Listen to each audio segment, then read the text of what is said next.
Should you put the fate of your roof on one little piece of metal? Let's find out. Hey, hope everybody's having a great day so far.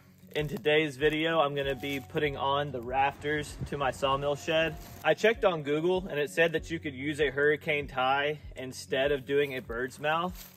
And for that reason, I'm going to be doing a hurricane tie for my sawmill shed for the rafters.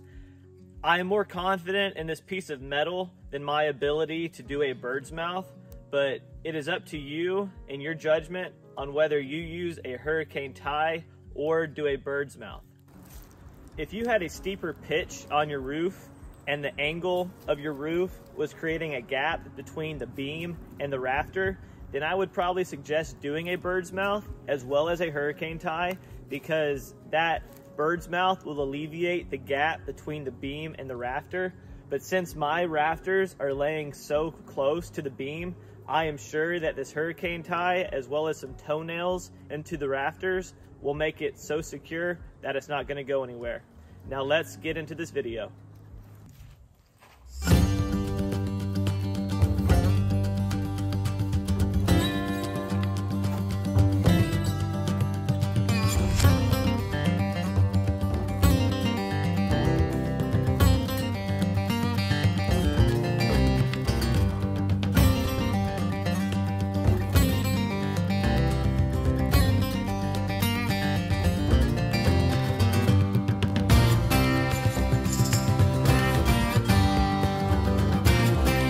This is a 3-inch screw.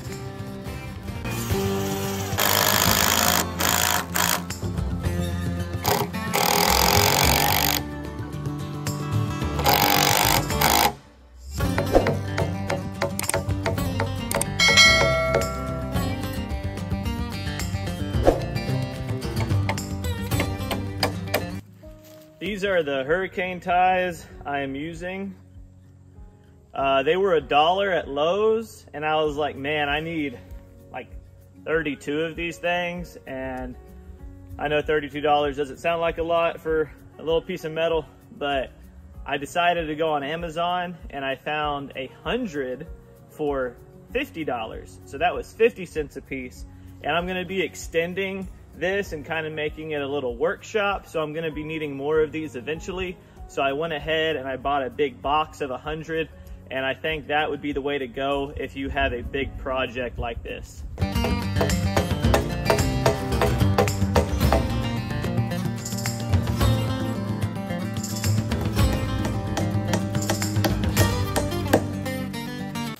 "16 inches is a lot closer than I thought it was going to look. So I went ahead and moved it out 24 inches, and that looks a lot better. I looked at some other people's sawmill sheds and their spacing seems a little wider, and I think 24 inches is gonna do it.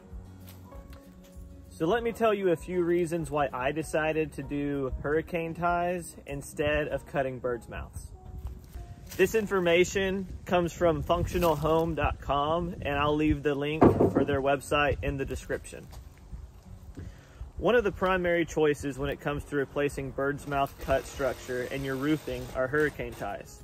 As the name itself implies, the structure should be so strong that not even a hurricane should disrupt it, let alone compromise your roofing.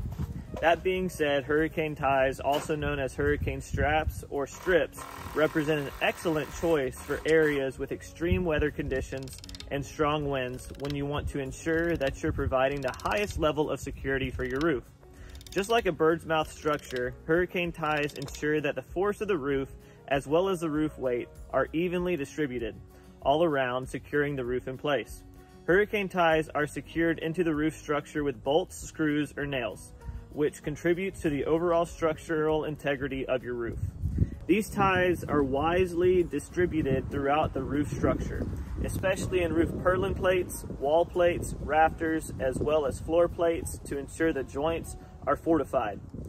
What's more, hurricane ties have been found to protect timber and improve its longevity in wooden roofs prone to decay and overall structural failure. So there's these 2 notches sticking out in the middle of each hurricane tie. I'm gonna put the top of the beam in the middle of those 2 notches. So I've already installed all the ones I need to. But if I was to install this one, this would be how I would do it. Those two notches that I was talking about is right in the middle of the top of my beam. And then I would nail 5 nails into the bottom of the hurricane tie, and then 5 nails into the top of the hurricane tie, securing the beam to the rafter. Some of you are probably concerned about the pitch of my roof and how it's not at a very steep angle. I am not concerned about snow. We don't get much snow here in West Tennessee. I'm more concerned about rain, and I have a steep enough pitch where the water will shut off the roof, so I am not concerned about the pitch of my roof at all.